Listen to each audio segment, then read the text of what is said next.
2025-26ನೇ ಸಾಲಿನಲ್ಲಿ ಮಂಜೂರಾದ ವಿಶೇಷ ಘಟಕ ಯೋಜನೆ ಮತ್ತು ಗಿರಿಜನ ಉಪಯೋಜನೆ ಅಡಿಯಲ್ಲಿ ಕುರಿ ಮತ್ತು ಮೇಕೆ ಘಟಕ ಯೋಜನೆಗಳಿಗೆ 16/8/2025ರಂದು ಮುಖ್ಯಮಂತ್ರಿಯವರ ಅಧ್ಯಕ್ಷತೆಯಲ್ಲಿ ನಡೆದ ರಾಜ್ಯ ಅಭಿವೃದ್ಧಿ ಪರಿಷತ್ ಸಭೆಯಲ್ಲಿ ಅನುಮೋದನೆಯಾಗಿದ್ದ ವಿಷಯವನ್ನು ಸರ್ಕಾರ ಕೈಬಿಡಬೇಕು ಎಂದು ಸರ್ಕಾರಕ್ಕೆ ಕುಪ್ಪಣ್ಣ ಗಂಜಿ ಆಗ್ರಹಿಸಿದರು. ಈ ಕುರಿತು ನಮ್ಮ ವಾಹಿನಿಯೊಂದಿಗೆ ಮಾತನಾಡಿದ ಅವರು, ಈಗಲಾದರೂ ಮುಖ್ಯಮಂತ್ರಿಗಳು ಈ ವಿಷಯದ ಬಗ್ಗೆ ಗಮನಹರಿಸಿ ಆಯಾ ಸಂಘಗಳಿಗೆ ಮತ್ತು ಉಪನಿರ್ದೇಶಕರು ಕರ್ನಾಟಕ ಕುರಿ ಮತ್ತು ಉಣ್ಣೆ ನಿಗಮಗಳಿಗೆ ಮೊದಲಿನಂತೆ ಅಧಿಕಾರ ನೀಡಬೇಕೆಂದು ಆಗ್ರಹಿಸಿದರು. ಮೊನ್ನೆ ಸಿದ್ದರಾಮಯ್ಯ ಸಾಹೇಬರು ಮುಖ್ಯಮಂತ್ರಿಗಳು 2025-26ನೇ ಸಾಲಿನ ಮಂಜೂರಾದ ವಿಶೇಷ ಘಟಕ ಯೋಜನೆಯ ಮತ್ತು ಗಿರಿಜನ ಉಪಯೋಜನೆ ಅಡಿಯಲ್ಲಿ ಕುರಿ ಮತ್ತು ಮೇಕೆ ಘಟಕ ಯೋಜನೆಯಲ್ಲಿ ದಿನಾಂಕ 16/8/2025 ಸನ್ಮಾನ್ಯ ಮುಖ್ಯಮಂತ್ರಿಯವರ ಅಧ್ಯಕ್ಷತೆಯಲ್ಲಿ ನಡೆದ ರಾಜ್ಯ ಅಭಿವೃದ್ಧಿ ಪರಿಷತ್ ಸಭೆಯಲ್ಲಿ ಅನುಮೋದನೆಯಾದ ವಿಷಯವನ್ನು ಸರ್ಕಾರ ಕೈಬಿಡಬೇಕು.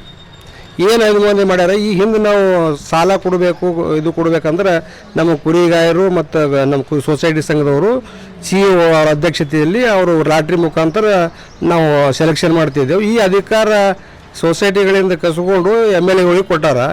MLAಗಳಿಗೆ ಬೇಕಾದಷ್ಟು ಕೆಲಸಗಳವ. ಅದು ಬಿಟ್ಟು ಅವ್ರಿಗೆ ಕೊಟ್ರೆ ಅಂದ್ರೆ ಅವ್ರಿಗೆ ಟೈಮೇ ಕೊಡಲ್ಲ. ಅವರು ಮೇನಪ್ಪ ಅಂದ್ರೆ ಸೆಲೆಕ್ಷನ್ ಮಾಡ್ಲಿಕ್ಕೆ CEO ಕರೆದ್ರೂ ಬರಲ್ಲ, ಅವ್ರು ಆ ಟೈಮಿಂಗೇ ಇಲ್ಲ. ಬೇಕಾದಷ್ಟು HKDB ಫಂಡ್ ಅದ, ಫಂಡ್ ಯಾವ್ಯಾವ ಜಿಲ್ಲೆದಾಗ ಏನೇನು ಕೆಲಸ ಮಾಡಬೇಕು ಅಂತ ಅದು ಕೊಡ್ಲಿಕ್ಕೆ ಟೈಮ್ ಇಲ್ಲ. ಇನ್ನು ನಮ್ಮ ಕುರಿ ಸೊಸೈಟಿ ಯಾವಾಗ ನೋಡ್ತಾರೆ, ಇವರು ಮಾಡ್ತಾರೆ ಯಾವಾಗ ಇದೊಂದು ಕಾಟಾಚಾರಕ್ಕೆ ಅವ್ರು ಯಾರೋ ಒಬ್ಬರು ಕಾರ್ಯಕರ್ತರಿಗೆ ಒಬ್ಬರಿಗೆ ಸಮಾಧಾನ ಮಾಡಿ ನೋಡ ಯಾವ್ದಾರು ಹಾಕಂತ ಹೇಳಿ ನಮ್ಮ ಸಂಘದಾಗ ಸದಸ್ಯರು ಇರಲಾರ್ದವರು ಯಾರಿಗಾರ ತಂದು ಕಸಿಂದ ಅವ್ರು ಕೈ ಬಿಸಿ ಹಿಡ್ಕೊಂಡು ತಿರುಗಾಡ ಅವನಿಗೆ ಕೊಟ್ಟು ಬಿಡ್ತಾರೆ ಅವರು. ಅದಕ್ಕೆ ಆ ಅಧಿಕಾರ ಬೇಡ. ಈ ಪಾರದರ್ಶಕವಾಗಿ ಏನು CEO ಅವರ ಅಧ್ಯಕ್ಷತೆಯಲ್ಲಿ ನಡೀತದೆ, ಲಾಟ್ರಿ ಮುಖಾಂತರ ಏನು ನಡೀತದೆ, ಯಾರೇ ಇರಲಿ ಅವರು 10 ಜನಕ್ಕೆ ಹಾಕ್ತಾರೆ, 4 ಜನಕ್ಕೆ ಸೆಲೆಕ್ಷನ್ ಮಾಡ್ತಾರೆ. ಅದು ಆಗಬೇಕು. ಅದು ಅಹಿಂದ ವರ್ಗದಿಂದ ಮುಖ್ಯಮಂತ್ರಿ ಆದವರು, ಅಹಿಂದ ವರ್ಗಕ್ಕೆ ಅನ್ಯಾಯ ಮಾಡೋಂಥ ಅಹಿಂದ ವರ್ಗದ ಮುಖ್ಯಮಂತ್ರಿಯಾಗಿ ತನ್ನ ಅಧಿಕಾರ ಅವಧಿಯಲ್ಲೇ ಅಹಿಂದ ವರ್ಗಗಳನ್ನು ಕುತ್ತಿಗಿಸುವಂಥ ಕೆಲಸ ಸಿದ್ದರಾಮಯ್ಯನ ಅಧಿಕಾರದಲ್ಲೇ ಮುಗಿಸ್ಬೇಕಂತ ಒಂದು ದೊಡ್ಡ ಷಡ್ಯಂತ್ರ ಈ ಸಿದ್ದರಾಮಯ್ಯನ ಮುಖಾಂತರ ಮಾಡಿಸ್ತಾ ಇದ್ದಾರೆ. ಅದಕ್ಕೆ ಮುಖ್ಯಮಂತ್ರಿಗಳು ಈ ವಿಚಾರವನ್ನು ಗಂಭೀರವಾಗಿ ಪರಿಗಣಿಸಬೇಕು. ಹಿಂದುಳಿದ ವರ್ಗಕ್ಕೆ ಅನ್ಯಾಯ ಆಗ್ತದೆ, SC STಗಳಿಗೆ ಅನ್ಯಾಯ ಆಗ್ತದೆ.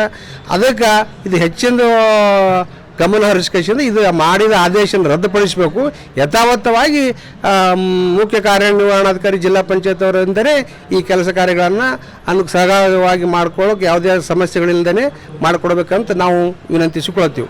ಎರಡನೇದು, ಈ ಸೋಷಿಯಲ್ ಸಮಾಜ ಕಲ್ಯಾಣ ಇಲಾಖೆ ಹಿಂದುಳಿದ ವರ್ಗದಾಗ ಈ ದೇವರಾಜರ ಹಿಂದುಳಿದ ವರ್ಗದಾಗ 10-12 ನಿಗಮಗಳವ. ಎಲ್ಲ ಜಾತಿಗಳು ನಿಗಮ ಮಾಡ್ಯಾರ. ಆ ನಿಗಮದಿಂದ ಶೇರ್ ಅಮೌಂಟ್ ಯಾವ ಬ್ಯಾಕ್ವರ್ಡ್ ಕ್ಲಾಸ್ದವ್ರಿಗೆ ಶೇರ್ ಅಮೌಂಟ್ ತುಂಬಳಕ್ಕಾಗಲ್ಲ. ಆ ಶೇರ್ ಅಮೌಂಟ್ ಆ ನಿಗಮದಿಂದನೇ ಕೊಡಬೇಕು. ಈ SC STಗಳಿಗೆಲ್ಲ SCದವರು ಸೋಷಿಯಲ್ ಸಮಾಜ ಕಲ್ಯಾಣ ಇಲಾಖೆದವರು ಶೇರ್ ಅಮೌಂಟ್ ಕೊಡಬೇಕು. STದವರು ವಾಲ್ಮೀಕಿ ಅಭಿವೃದ್ಧಿ ನಿಗಮದಿಂದ ಅವ್ರು ಕೊಡಬೇಕು. ಬೇಕಾದಷ್ಟು ಸೆಂಟ್ರಲ್ ಗೌರ್ಮೆಂಟ್ ಇವರು ಮಾಡೋದು ಏನೂ ಇಲ್ಲ. ಎಲ್ಲ NLM scheme central government.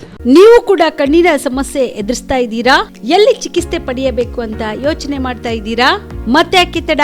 Kalaburagi ಜಿಲ್ಲೆಯ ಪ್ರಸಿದ್ಧ ಶ್ರೀ ಸಿದ್ದರಾಮೇಶ್ವರ ಐ ಆಸ್ಪತ್ರೆಗೆ ಭೇಟಿ ನೀಡಿ ಕಲ್ಯಾಣ ಕರ್ನಾಟಕ ಭಾಗದ ಖ್ಯಾತ ನುರಿತ ವೈದ್ಯರಾದ ಡಾಕ್ಟರ್ ವಿಶ್ವನಾಥ್ ರೆಡ್ಡಿ ಅವರ ನೇತೃತ್ವದಲ್ಲಿ ಖ್ಯಾತ ಅನುಭವಿ ವೈದ್ಯರ ತಂಡದಿಂದ ಕಡಿಮೆ ದರದಲ್ಲಿ ಚಿಕಿತ್ಸೆ, ಕಣ್ಣಿನ ಪರೀಕ್ಷೆ, ಹೊಲಿಗೆ ರಹಿತ ಶಸ್ತ್ರಚಿಕಿತ್ಸೆ, ಪೊರೆ ಆಪರೇಷನ್, ಲೇಸರ್ ಇಂಜೆಕ್ಷನ್ ರಹಿತ ಶಸ್ತ್ರಚಿಕಿತ್ಸೆ, ಸಕ್ಕರೆ ಕಾಯಿಲೆ ಇರುವವರಿಗೆ ಲೇಸರ್ ಚಿಕಿತ್ಸೆ, ದೂರದೃಷ್ಟಿ ದೋಷ ಹಾಗೂ ಸಮೀಪ ದೃಷ್ಟಿ ದೋಷ ಸಮಸ್ಯೆಗೆ ಮುಕ್ತ ಪರಿಹಾರ, ಕನ್ನಡಕದ ಸೌಲಭ್ಯ, ಕಾಂಟ್ಯಾಕ್ಟ್ ಲೆನ್ಸ್ ಅಳವಡಿಕೆ ಸೇರಿದಂತೆ ಕಣ್ಣಿಗೆ ಸಂಬಂಧಿಸಿದ ಎಲ್ಲಾ ರೀತಿಯ ರೋಗದ ಚಿಕಿತ್ಸಾ ಸೌಲಭ್ಯ ಒಂದೇ ಸೂರಿನಡಿ. ಗ್ರಾಮೀಣ ಭಾಗದ ವಯಸ್ಕರಿಗೆ, ಬಡ ಜನರಿಗೆ ನೆರವು ಆಗಲು ಶ್ರೀ ಸಿದ್ದರಾಮೇಶ್ವರ ಐ ಆಸ್ಪತ್ರೆಯ ಶಾಖೆಗಳು ಕಲಬುರಗಿ, ಸೇಡಂ, ಕಮಲಾಪುರ್, ಸುಲೇಪೇಟದಲ್ಲಿ ಕೂಡ ಲಭ್ಯವಾಗಿದೆ. ಹೆಚ್ಚಿನ ಮಾಹಿತಿಗಾಗಿ ಸಂಪರ್ಕಿಸಿ ಶ್ರೀ ಸಿದ್ದರಾಮೇಶ್ವರ ಐ ಆಸ್ಪತ್ರೆ, ಸೆಂಟ್ರಲ್ ಬಸ್ ಸ್ಟ್ಯಾಂಡ್ ಮುಂಭಾಗ, ಶಾಂತಿನಗರ, ಕಲಬುರಗಿ. ಫೋನ್ ನಂಬರ್ 7209626262ಗೆ ಸಂಪರ್ಕಿಸಿ.